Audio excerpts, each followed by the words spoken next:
Hello friends, आप सभी का आपके अपने YouTube चैनल डिस्कवर राजस्थान में स्वागत है।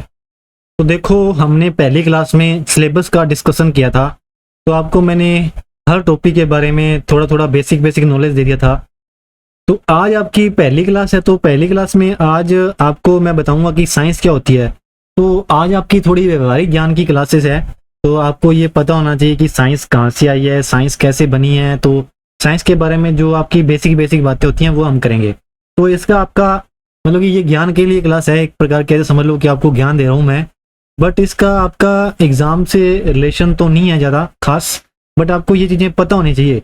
तो जूनियर अकाउंटेंट की जो तैयारी कर रहे हैं बच्चे, तो इसमें अच्छी पोस्ट है, तो इतना ज्ञान तो होना ही चाहिए। साइंस कहाँ से आई है, ये आपकी इंटरेस्टिंग क्लास रहेगी थोड़ी सी, है ना। तो देखो क्या है कि क्लास का अपना प्रेजेंटेशन जो आपको शो रहा है, तो जूनियर अकाउंटेंट NTRA की पोस्ट के लिए है आपका ये जो। और आज हम जानते हैं कि साइंस क्या है। तो हम क्या जानते हैं, व्हाट इज साइंस। साइंस के बारे में जानेंगे कि साइंस क्या चीज़ है, ठीक है। तो देखो हम चलते हैं हमारी स्लाइड की ओर। पहली स्लाइड में देखो क्या है कि हम पढ़ते हैं विज्ञान और प्रौद्योगिकी है जो, उसके परिचय के बारे में, उसका हम परिचय पढ़ते हैं। तो देखो साइंस क्या है, विज्ञान क्या है।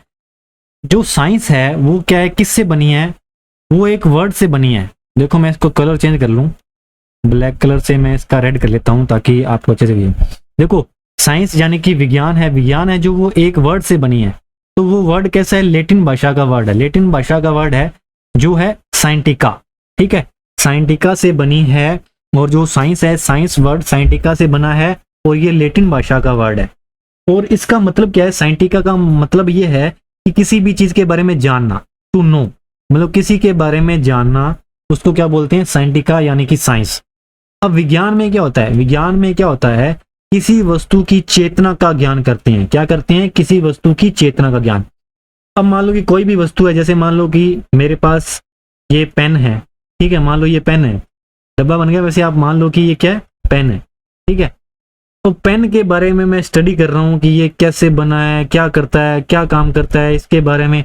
ये वस्तु है हमारी, इस वस्तु की चेतना का अपने ज्ञान कर रहे हैं, तो वो आपका किस में आएगा, वो आपका आ जाएगा साइंस के अंदर।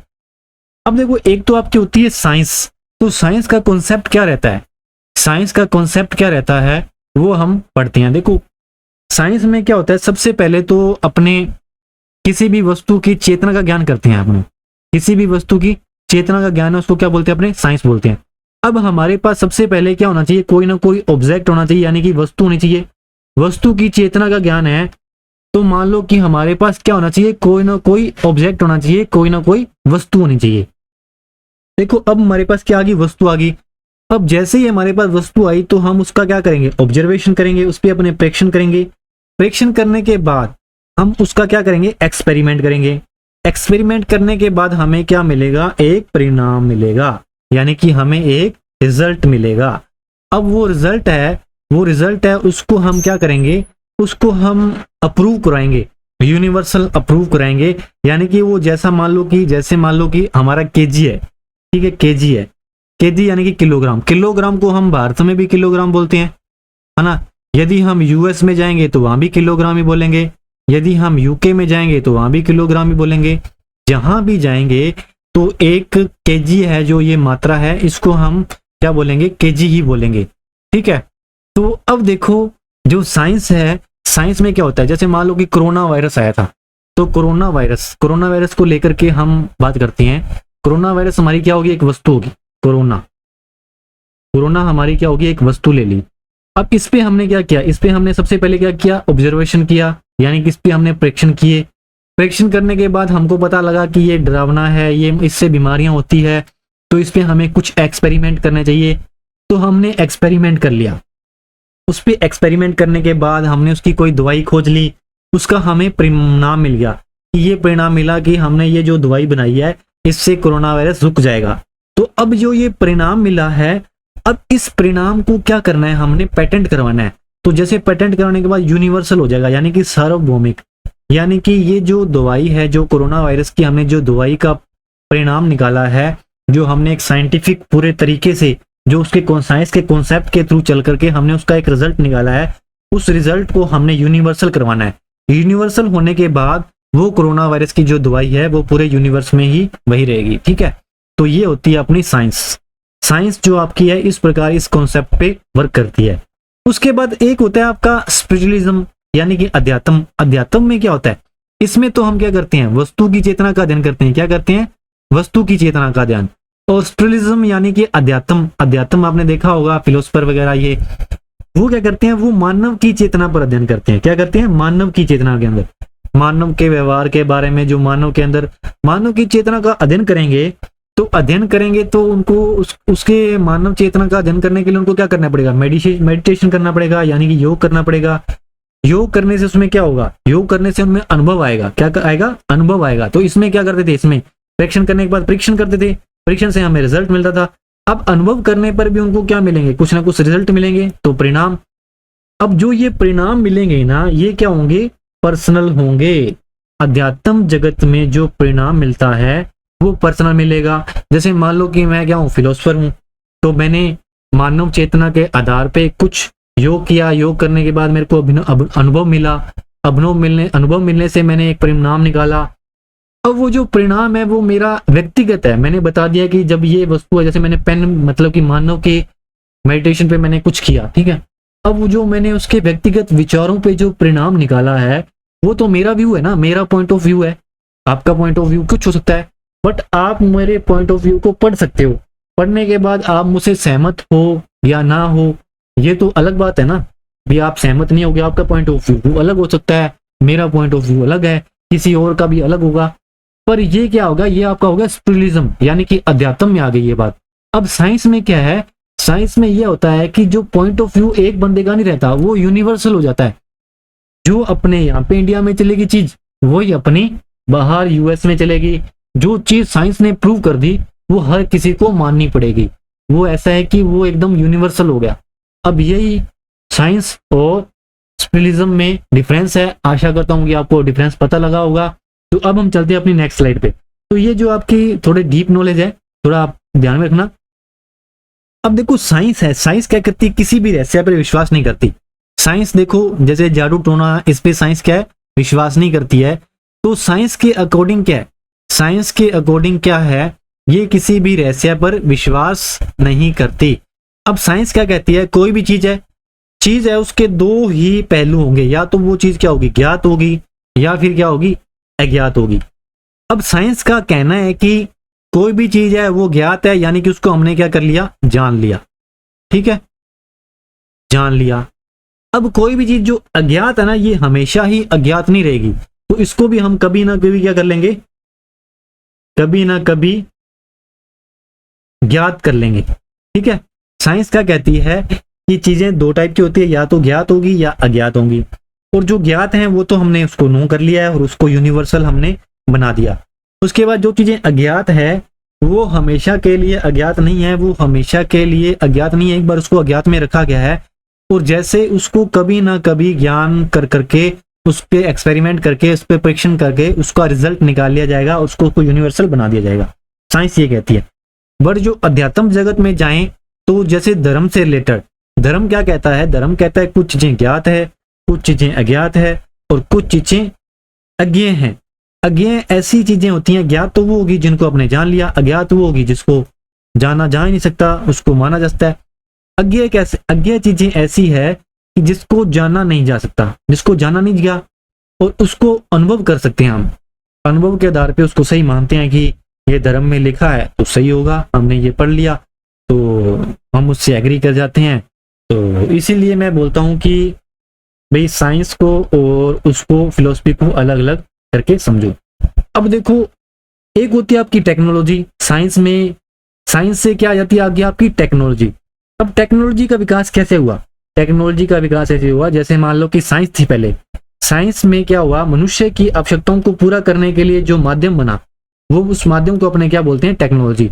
जैसे मान लो कि मनुष्य को गर्मी लगती थी, तो गर्मी के लिए उसको क्या करना, उसको एसी चाहिए, तो एसी चाहिए, तो एसी चाहिए, तो वो एसी को बनाएगा कौन, टेक्नोलॉजी के थ्रू बनाया जाएगा। और जो टेक्नोलॉजी के थ्रू बनाया जाएगा, और जो बंदा उसको बनाएगा उसको क्या बोलेंगे अपने, उसको बोलेंगे अपने इंजीनियर, है ना, उसको क्या बोलेंगे, इंजीनियर।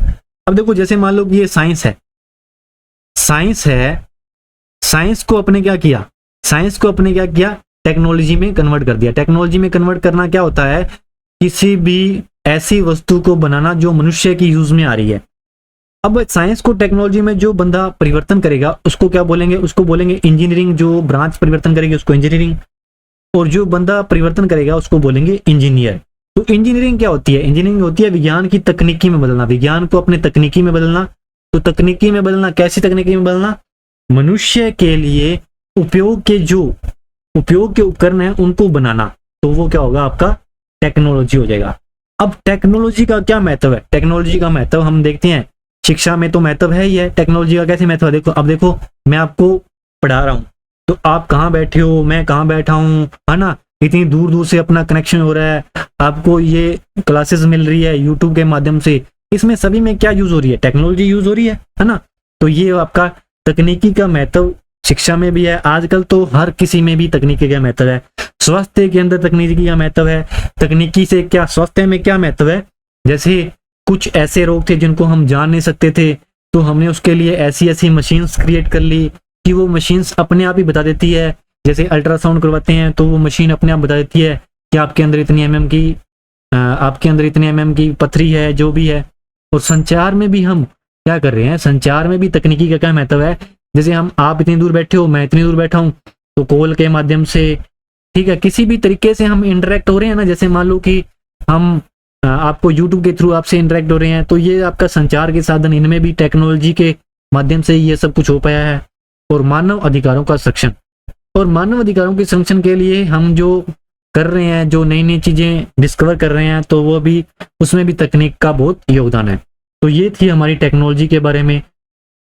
अब जो बेसिक साइंस है, जो आपका मतलब कि आपका जो सिलेबस है वो स्टार्ट होता है यहाँ से, ठीक है। आपका जो सिलेबस है वो कहाँ से स्टार्ट होता है, यहाँ से। बेसिक साइंस है ना, जो बेसिक साइंस में आपको दे दिया, एक तो उसमें अपने क्या पढ़ेंगे, एक तो पढ़ेंगे अपने फिजिक्स। बेसिक साइंस में क्या पढ़ेंगे, एक तो अपने पढ़ेंगे फिजिक्स। इसको भी 3 भागों में बांटा है, एक पढ़ेंगे केमिस्ट्री, फिर पढ़ेंगे बायोलॉजी। फिजिक्स में तो अपने पढ़ेंगे, जो भी आपको क्लासेस स्टार्ट होगी तब उसके बारे में हम बात करेंगे। केमिस्ट्री में जब हम पढ़ेंगे तो उसके बारे में आपको पूरा डिस्कस करेंगे, पहले एक लेक्चर ऐसा लगा लेंगे जिससे आपको केमिस्ट्री का ज्ञान मिल जाए। वैसे मैं ऊपर ऊपर से बता दूं तो फिजिक्स में और केमिस्ट्री में क्या होगा, फिजिक्स में जो आपको मैंने सिलेबस डिस्कस किया था ना, इलेक्ट्रिक करंट वगैरह, और जो भी हमने पढ़ा था भौतिक परिवर्तन, रासायनिक परिवर्तन, ऐसे जो भी इलेक्ट्रिसिटी से रिलेटेड होगा, जैसे चाल, वेग, ये सब डिस्टेंस, इनको हम पढ़ेंगे फिजिक्स के अंदर। और केमिस्ट्री में जो रसायन वगैरह हो गए, केमिकल्स के बारे में, ठीक है, वो हम पढ़ेंगे केमिस्ट्री के अंदर। और बायोलॉजी को भी 2 भागों में विभक्त किया हुआ है, एक तो बॉटनी होती है, एक जूलॉजी होती है। एक वनस्पति विज्ञान और एक जीव विज्ञान। एक तो होगी आपकी जीव विज्ञान और एक होगी आपकी वनस्पति विज्ञान, ठीक है। अब जीव विज्ञान में क्या करेंगे, जीव विज्ञान में हम जीवों का अध्ययन करेंगे। क्या करेंगे, जीवों का, है ना, लाइफ, जिसकी लाइफ है उसको बोलेंगे जीव, तो जीवों का अध्ययन करेंगे। वनस्पति विज्ञान में हम क्या करेंगे, पेड़ पौधों का अध्ययन करेंगे, ठीक है, क्या करेंगे, पेड़ पौधों का अध्ययन। तो ये बेसिक साइंस है, ये आपके सिलेबस में भी है, और टेक्नोलॉजी के बारे में भी आपकी साइंस में है। बट क्या है कि वो अपने साइंस से रिलेट करके उसको अपने करंट से रिलेटेड लेकर चलेंगे ताकि आपका सिलेबस कवर हो। ये क्लास आपकी व्यवहारिक ज्ञान के लिए चल रही है। तो अब देखो साइंस एंड टेक्नोलॉजी का क्या महत्व है। देखो टेक्नोलॉजी में क्या है कि एक तो होती है स्ट्रेटेजिकल टेक्निक यानी कि सामरिक तकनीक, और एक होती है नॉलेज बेस्ड तकनीक। अब देखो सामरिक तकनीक में क्या होते हैं, सामरिक तकनीक में ऐसे ही अपने जो टेक्नोलॉजी के जो भी संयंत्र वगैरह यूज करते हैं, जो रक्षा के लिए या नाभिकीय, जो अपने युद्ध वगैरह में लड़ने के लिए करते हैं, ठीक है। अब देखो जो सामरिक तकनीक है वो हम समझ लेते हैं, सामरिक तकनीक को अपने समझ लेते हैं। देखो सामरिक तकनीक क्या होती है, सामरिक तकनीक होती है, इसको 2 भागों में व्यक्त किया गया है। एक तो हो गया युद्ध के क्षेत्र में, और एक है ऐसे तरीके से करना कि युद्ध की जरूरत ना पड़े, युद्ध की जरूरत ना पड़े। अब देखो युद्ध के क्षेत्र में यदि हमने करना है तो हमें किसकी जरूरत पड़ेगी, मिसाइल्स वगैरह की जरूरत पड़ेगी ना, मिसाइल्स वगैरह करेंगे। मिसाइल्स जैसे मान लो कि यदि सामने से, जैसे मान लो पाकिस्तान देश है उससे हमें लड़ना है, तो वो मिसाइल यूज करेगा तो हम भी इधर से मिसाइल दागेंगे।